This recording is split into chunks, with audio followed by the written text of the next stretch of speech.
go ahead. Questions for Matt Bockhorst. You were letting your emotions show a lot Saturday. The fiery side of Matt Bockhorst. What was going on? Well, it's an emotional game. I'm an emotional guy. I try to play the game the right way and play it with fire. And at the end of the day, everyone's got a job to do. And, you got to be held accountable when you don't do your job. If I don't do my job, I'm held accountable. And same goes for everyone else who's playing. So it is what it is. And whatever it takes to get that fire out of everybody, then that's what I'm going to do. And for me, it's kind of a burn the boats mentality. You know what? At this point, there's no going back. This is my last year, my last go-around, and I'm going to do what I have to do to get it out of everybody. And it's not about making friends, it's about winning games. As Jordan was saying, that it's the little things to him that are kind of hurting the offensive line. It's the little details that don't show up in practice but are showing up in games. Is that what you see?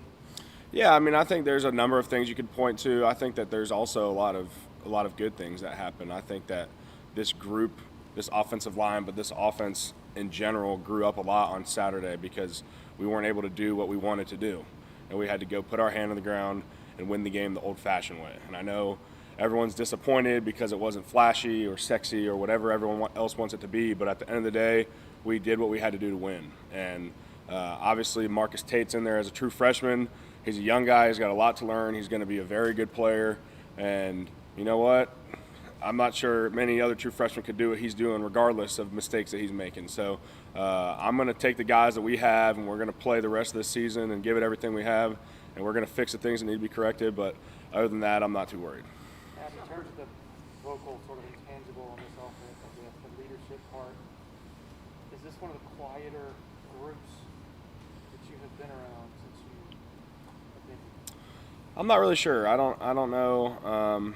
Each person has their own style, and not everyone is going to be like me, and that's a good thing. We don't need a bunch of people hooting and hollering and making up scene, but that's my style, and that's the way I play the game, and that's the way I've always played the game. And as an offensive lineman, I think that you have to bring that, because putting your hand in the dirt and run blocking somebody for 50 plays is not fun, but that's what your job is, and that's what you signed up for. So if you don't bring the fire, then I don't know how you're going to get through that. But as far as guys being quiet, I don't really know. It's just kind of, I know I try to just control what I control and be who I am. DJ ran over a couple of people, and he got fired up. Did you like seeing that out of your quarterback? Yeah, absolutely. Whether or not DJ is a quiet guy, he's still a competitor, and we all are. And I know we didn't put up the points that we wanted to put up last weekend, but dudes are out there competing and giving it all they had for the guys around them.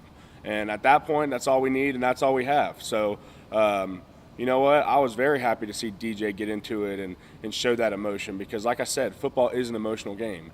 And when you're being challenged on the sideline and being challenged in the locker room during the delay, you know what? You got to go out there and prove them wrong. And I think we responded well in the second half. There's a lot to clean up. I think that biggest thing is finishing drives. We left a lot of points out there. Obviously, 4th and 2, don't convert. Then DJ has the fumble there, and there's a lot of other things to be corrected as well. So we did put together drives, though. We had 3 drives over 12 plays and 6 drives over 8 plays, I believe. So it's not like we weren't moving the ball, but moving the ball doesn't really mean anything if you don't convert that into points. Is there anything in particular that had you so fired up Saturday? We only scored 7 points in the first half, and this offense has traditionally done a lot better than that. And so I know that there's a standard here. There's a standard that's been set by the guys before us, and we owe something to that standard. And I'm not going to relent on that, and I'm not going to let those guys down, because I know what they gave. The guys that came before us, I know what they sacrificed, and I know what that looks like. And I'm going to bring it out of everybody some way.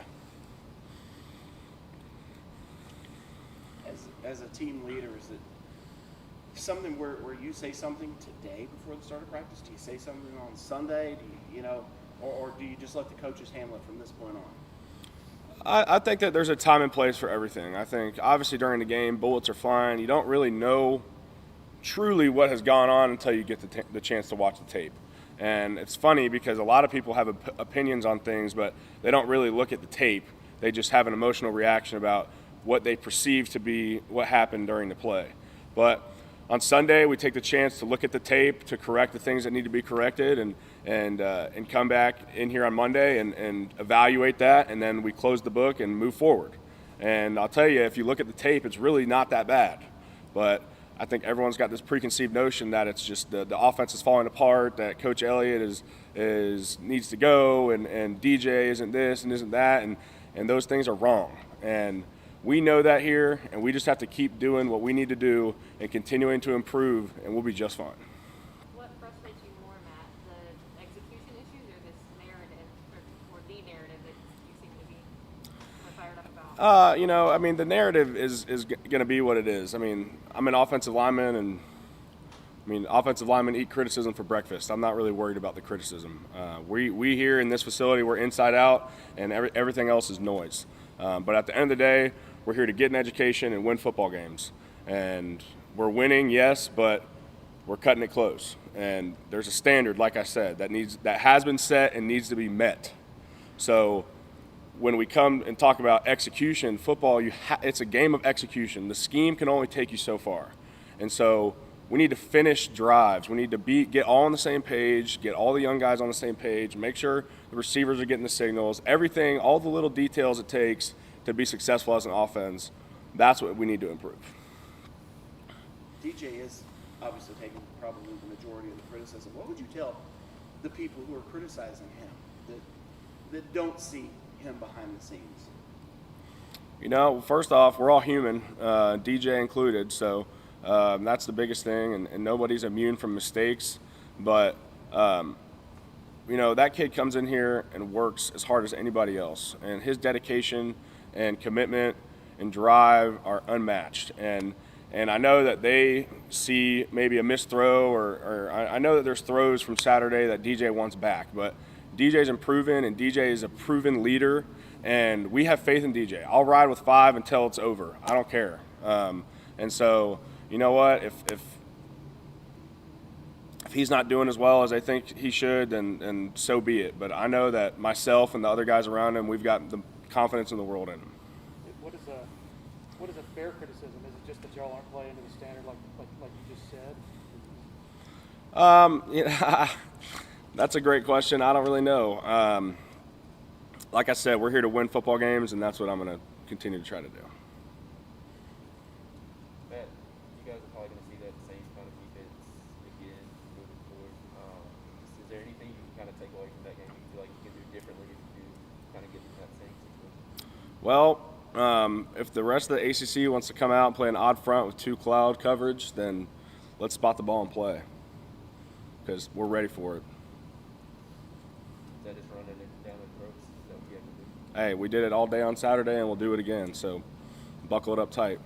Did you feel like coming into the season with this offensive line, were you thinking, yeah, we're kind of a work in progress and it's going to take some time, or were you maybe thinking something different, like that you guys were ready, perhaps better, I guess? Well, I think, first off, you're looking at a lot of guys in different positions, myself included. You got a true freshman there at left guard who is going to be a great player. Like I said, Marcus is going to be a very, very good player. And there's just a lot of things to learn as a true freshman. To go and play offensive line as a true freshman is really, really hard. And I think as a group, we're bringing the physicality. Walker Parks had 7 knockdowns on Saturday. Like, we're putting dudes on the ground.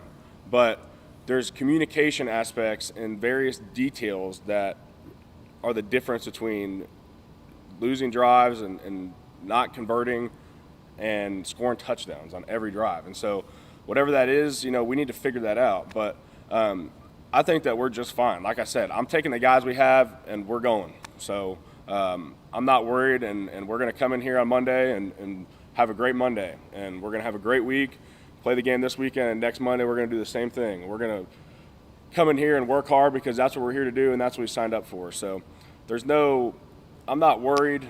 We just need to keep playing and keep winning games. Where you want it to be in terms of your teammates? Yeah, I think if you look at the tape, if you look at the film, the effort is unbelievable. I mean, there was plays down the stretch in that game where DJ just fought to get those extra yards, and the receivers are making the blocks and all these things. Like, the effort and the buy-in, I think, is there. But there's various details. It comes down to the little things and the details. And that is what separates good teams from championship-level teams. We know we have the talent. We know we have the ability. And we just have to go out there and execute. As Coach Sweeney says, we need effort with technique. Okay, that's a very critical aspect of all of this. So I think that there is buy-in. I think if you really watch the tape, the effort is off the charts. As you mentioned, you're playing center for the first time. Certainly not an easy thing. How would you grade yourself over the first 3 games? Well, I'm my own biggest critic. So I would say, first off, there's things that I need to improve. I think that any position change comes with, being a little uncomfortable. But my snaps have been good outside the one versus Georgia. I think that I'm trying to be a good communicator and push the tempo of the offense and get set quickly.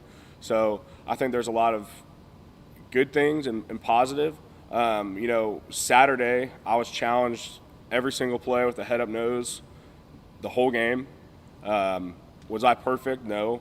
But I felt like I competed every play. And down the stretch, when it mattered, I think that when we had to have it, we got it. And I know I graded a winner. Like I said, perfect? Absolutely not. But I'm not satisfied with where I'm at, but I'm giving myself a little bit of room for improvement, and I'm expecting that out of myself down the stretch. But where I'm at right now, I think is pretty good, considering the change that happened in fall camp, and really just trying to improve moving forward. I asked Jordan this to kind of put me into his shoes. You come out on that first drive, you see a zero technique, probably not used to seeing that a lot. How long did it take you to figure out, okay, this is a lot different than what we saw in practice? Yeah, I think that Georgia Tech, in its normal sense, presents a little bit of odd, about 20%. So I think for the first couple plays, it was not what we expected, but not atypical. It's not like they have never shown it before. Right. But you get into the second drive and the third drive, and it's very evident that they are sticking with this, and this is their game plan.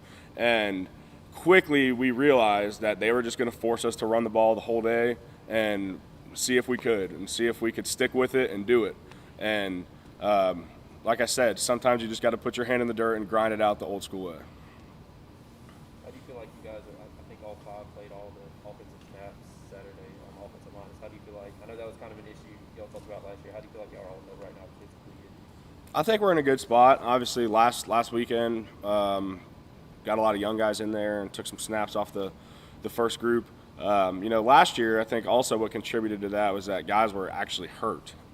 So when you're hurt and playing a lot of snaps, that's a bad combination. So right now, knock on wood, I think we're pretty healthy for the most part up front, and just trying to be really diligent about taking care of our bodies and staying ahead of the curve. I know for me that was a big thing last year. I felt like I kind of got behind the 8 ball a little bit and was fighting a losing battle down the stretch. But you know what? If we have to play the whole game, then so be it. Like I said, this is what we signed up for, and it's not very glorious, but we're offensive linemen, and that's just what we do. How do you feel like the chemistry is right now? Not only on offensive line, but just the whole offense where you guys are? It's Coach Elliott talks a lot about when you're playing offensive football, you need all 11 guys on the same page. You can't have 10 out of 11. You can't have 9 out of 11. It's got to be 11 out of 11, because when one person of the 11 makes a mistake, it can ruin the whole play. And it's frustrating because you watch the tape, and it's not like everyone's getting beat every play. It's a wrong step here, or miscommunication here, or maybe someone didn't get the correct signal, and they run the wrong route. So there's so many little details that add up to big things during the game. Like on the 4th and 2, it was hatted up. The puller just pulled a little too wide. Don't convert. DJ on that fumble, ball's in his right hand, not his left hand. So there's a lot of things that go into the chemistry. And I think that we're really close. And we've had some great weeks of practice, and we've competed. And obviously we get challenged every week against this defense in practice. So I think that we're really close, and that we just need to take that next step from being a good team to a championship level team. I think possibly you and NJ might have been getting into. Have y'all talked at all, or was that? Yeah, hey, look, like I said, everyone's got a job to do, and we're each held accountable for our job. Anybody have a question on Zoom? Hey Matt, yeah, this is Anna with Clemson 24/7. Are you surprised at all that none of the backups got into the game on Saturday, offensive line wise? Yeah, I mean, that's not something I can control. Obviously, they want to rotate guys in an ideal scenario, but the way the game was going last week, I just don't see how you could really get any sense of continuity. And at the end of the day, we just had to lean on those 5 guys up front, and I felt like for the most part, we held our own, and at the end of the day, we got it when we had to have it. Thanks. Anything else for Matt? All right, thank you, Matt.